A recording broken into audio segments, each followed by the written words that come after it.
सुबोध बाबू रहेंगे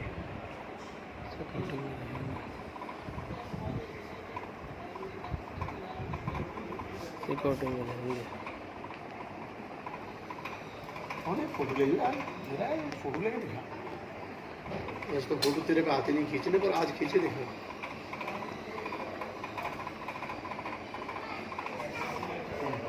हमें मालूम था कि आज संडे का दिन है, पहले पहुंचेगा नहीं उनका भी मेरी प्रोग्राम हो जाता है।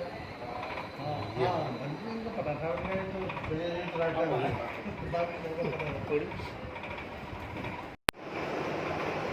पंचशील दिया था।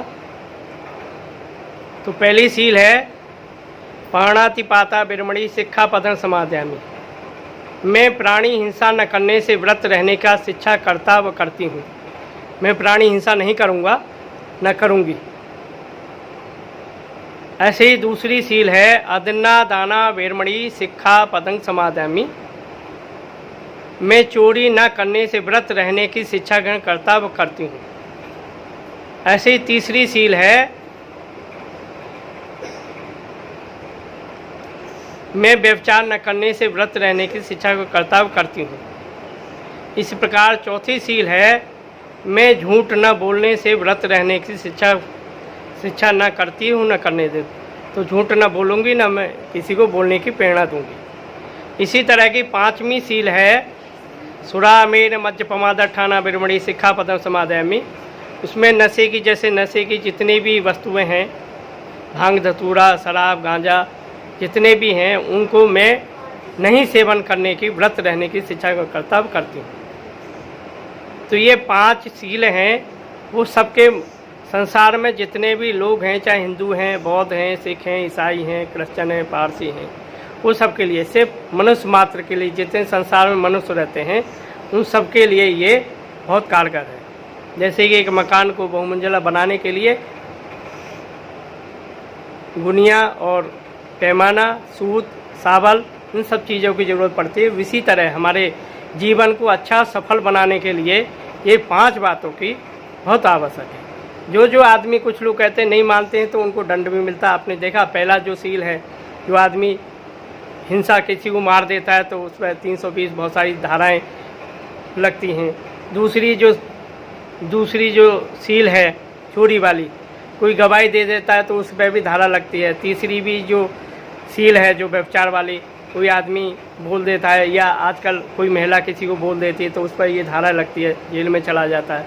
नहीं पालन करेगा तो ये दंड तो भोगना ही पड़ेगा ना। और चौथी जो सील है झूठ बोलने वाली, जैसे झूठ बोल दिया, पहले गवाही दे दी, बाद में कह दी नहीं मैंने नहीं देखा था, मैंने ऐसा नहीं किया, तो फिर उसको ये झूठ वाली में भी दंड मिलता है। जो पांचवी जो सील है नशे पते की, जैसे छोटे बच्चे हैं, कहीं कुड़ते हैं, किसी ने कंप्लेंट कर दी, सार्वजनिक जगह हैं, वहाँ पर आप पी नहीं सकते, इस्तेमाल नहीं कर सकते, किसी ने कंप्लेंट की तो आपको दंड मिलेगा।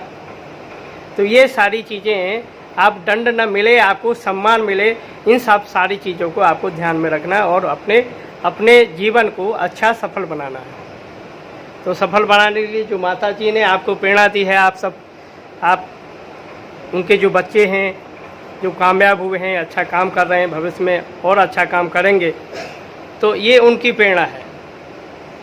हमारे बीच में बहुत सारे लोग अनपढ़ रहे हैं, पढ़े लिखे नहीं थे, मगर किसी ने ये कह दिया कि बाबा साहब ने कहा है कि अपने बच्चों को ज़रूर पढ़ाना, मगर बच्चों को भी बहुत मेहनत रहा है, उन्होंने पढ़ा।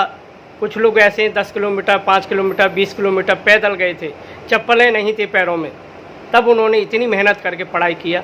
मगर आज के बच्चों को तो ये सब पता नहीं है ना, कैसे उन्होंने मेहनत किया, कहाँ जाके रेलवे स्टेशन पर सो गए, कहीं रहने की जगह नहीं थी, यहाँ इंटरव्यू देने के लिए आए। आज के समय में तो बच्चे कहते हैं हमको कहीं पर क्वार्टर दिलवाओ, जब हम वहाँ जाएंगे, है ना।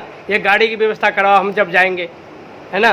कहीं कहीं चले गए, पैदल चले गए, कोई इतनी दूर है, अभी जाना पड़ेगा, रात को ही जाना पड़ेगा, क्योंकि सुबह वहाँ इंटरव्यू में 5 मिनट लेट हो गए तो रखेगा नहीं, अभी भी ऐसा ही है।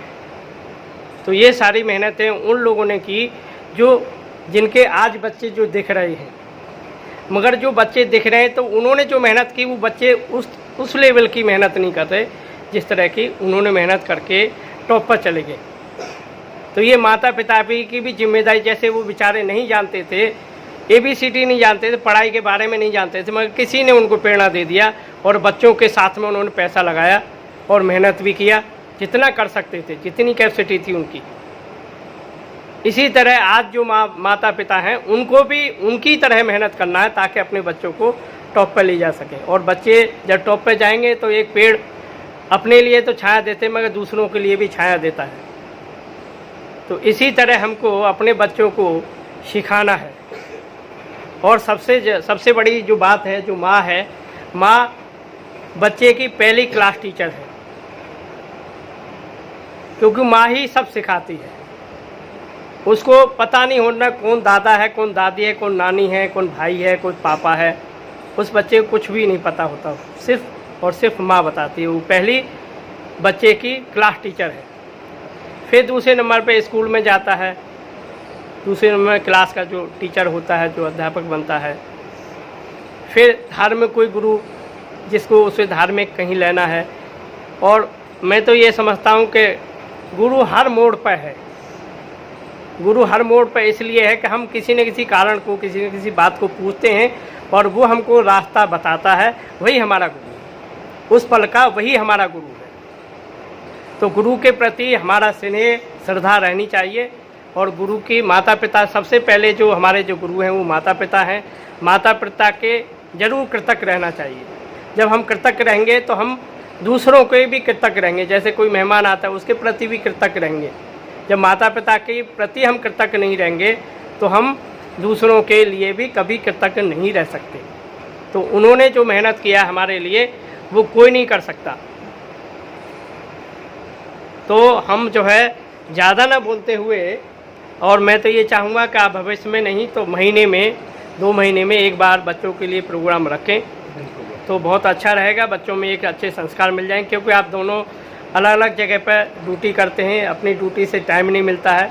तो जब कभी बीच में छुट्टियां मिलती हैं या तो उसके लिए करेंगे तो आपकी वजह से और बच्चों को भी, आपकी प्रेरणा से और बच्चों को भी संस्कार मिलने का प्रयास होगा और ये आपका बहुत बड़ा दान होगा। तो हमारे कुछ भंते जी जो माता जी हैं, माता जी की वजह से ही हम यहाँ पर उपस्थित हैं और माता जी की वजह से ये सब परिवार जो यहाँ पर उपस्थित हुआ है।